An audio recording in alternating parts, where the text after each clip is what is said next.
자, 오늘의 시사평론가 리엘 파트너스의 이승기 변호사 오셨습니다. 어서 오세요. 예, 안녕하세요. 네. 자, 본론으로 들어가기 전에 지금 TVN 긴급 정보가 들어와서요. 예. 좀 안내해드리고 가겠습니다. 경인고속도로 서울 방향 신월 나들목 갓길에서 화물차 관련 사고가 나서 지금 사고 처리 중에 있습니다. 참고해 주십시오. 자, 이승기 변호사 어떻게 주말은 잘 보내셨고요? 예, 잘 보냈습니다. 네, 월요일이 좀 일어나시기가 힘들죠? 몸이 힘들다기보다 예. 마음이 힘들어요. 마음이 힘들어요. 알겠습니다. 자, 또 활기차게 또 시작을 해야죠. 예. 네. 자, 첫 번째 이슈 전해 주시죠. 예, 첫 번째 이슈는 무죄 확정, 이재명 대권 날개 단아입니다. 네. 그 이재명 경기도지사가 이제 지난 16일 파기환송심에서 공직선거법상 허위사실 공표 혐의에 대해서 그 최종 무죄 판결을 받았어요. 그 지사직 상실 위기까지 놓였던 그 이재명 지사, 이제 대권 날개를 달았다는 그런 또 평가가 많은데, 일단 이번 그 무죄 판결에 대해서 간단히 설명해 주시죠. 예, 그 이재명 지사의 범죄 혐의는 총 두 가지였습니다.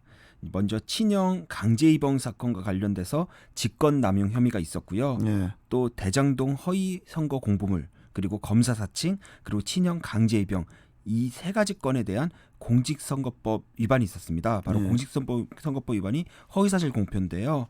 자, 이에 대해 1심 재판부에서는 지난해 5월 이 모든 혐의에 대해서 무죄를 선고했습니다. 네. 반면에 항소심에서는 다른 혐의에 대해서는 무죄를 선고하면서도 딱 하나 이 친형 강제 입원 관련돼서 허위사실 공표 혐의 이 부분에 대해서는 당선 무효형인 300만 원의 벌금형을 선고를 했습니다. 이게 사건이 어떤 거냐면요.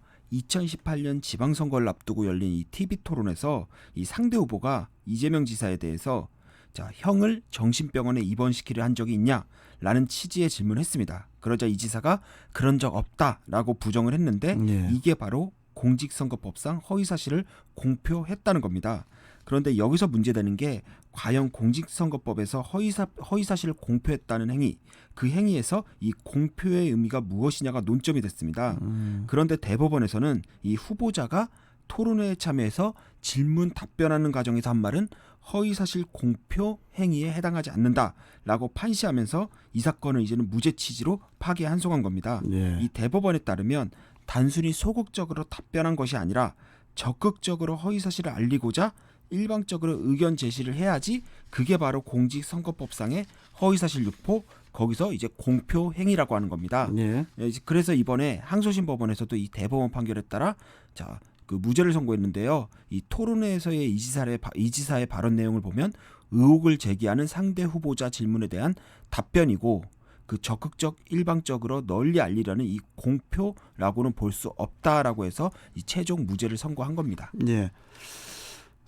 이재명 지사가 이제 무죄 판결 후에 그 대선 출마 여부를 묻는 기자들의 질문에 대권 출마는 국민이 정하는 것이라는 그런 표현을 했어요. 예.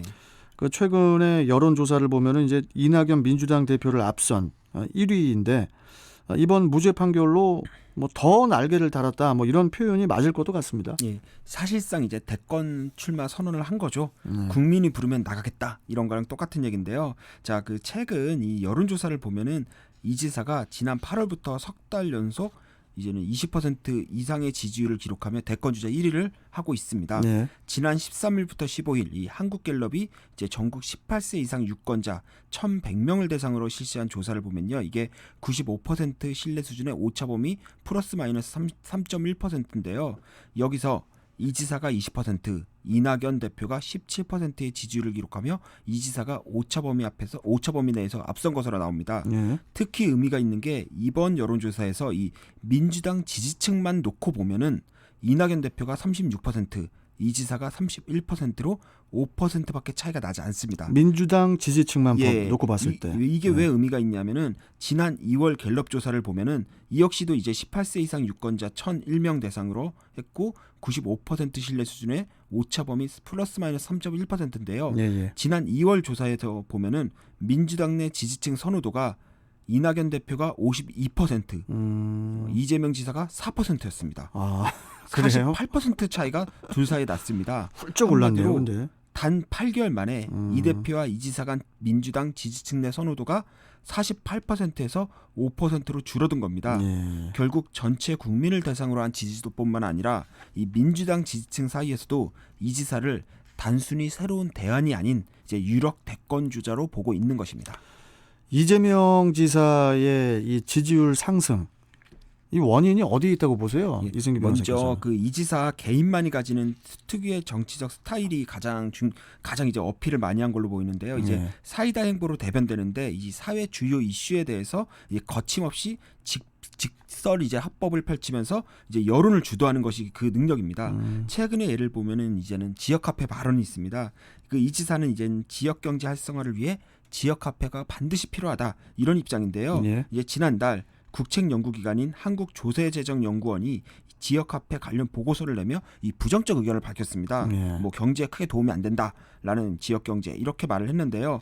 이 지사는 이런 뭐 보고서를 보자마자 곧바로 이제 얼빠진 연구기관이다라고 하면서 혈세 낭비, 엄중 문책 같은 이제는 단어를 쓰며 이제는 극렬하게 비난을 했습니다. 예. 이 발언 후에 정치권은 곧바로 지역 카페가 과연 지역 경제에 도움이 되는지를 두고 여야 간 설전이 벌어졌는데요. 이는 그만큼 이 지사가 이슈를 만들어 주도하는 능력이 있다는 것을 말합니다. 또한 그 이 지사의 지지율 상승에는 또 이낙연 대표에 대한 이제 실망감도 작용한 것으로 보이는데요.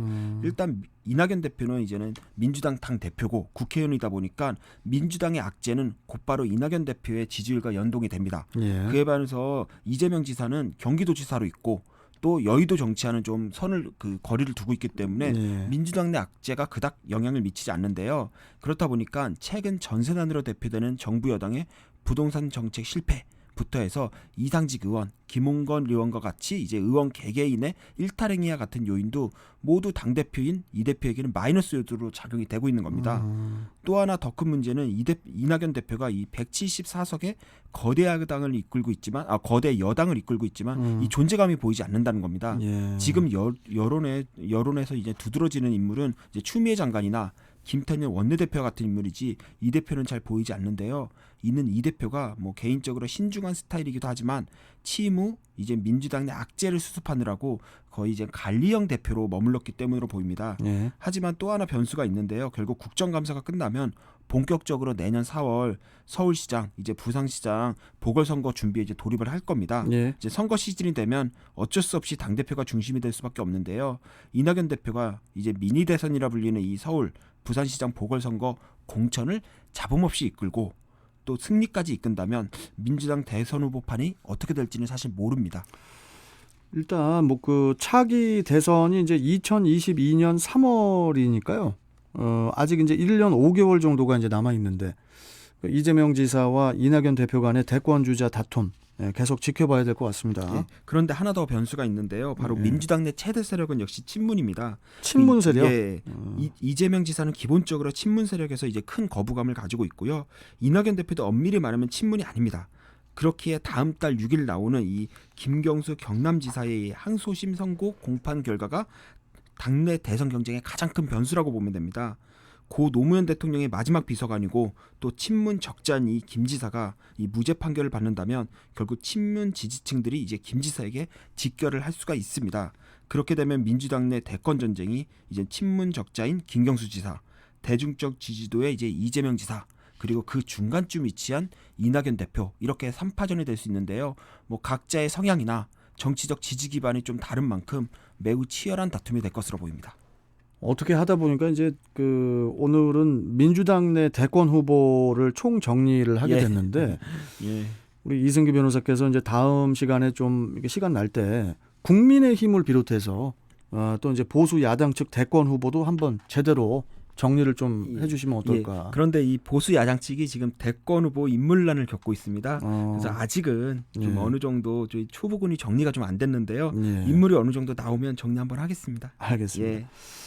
자, 그나저나 지금 시간이 조금 모자란데 이거 일본 원전 오염수 방류 결정에 대한 이야기는 예. 내일 그 첫 번째 소식으로 좀 먼저 시작을 예, 한번 먼저 해볼까요? 시작하겠습니다. 예, 그렇게 하도록 하겠습니다. 자, 오늘 말씀 잘 들었습니다. 고맙습니다. 예, 감사합니다. 자, 지금까지 리얼 파트너스의 이승기 변호사와 함께 했습니다.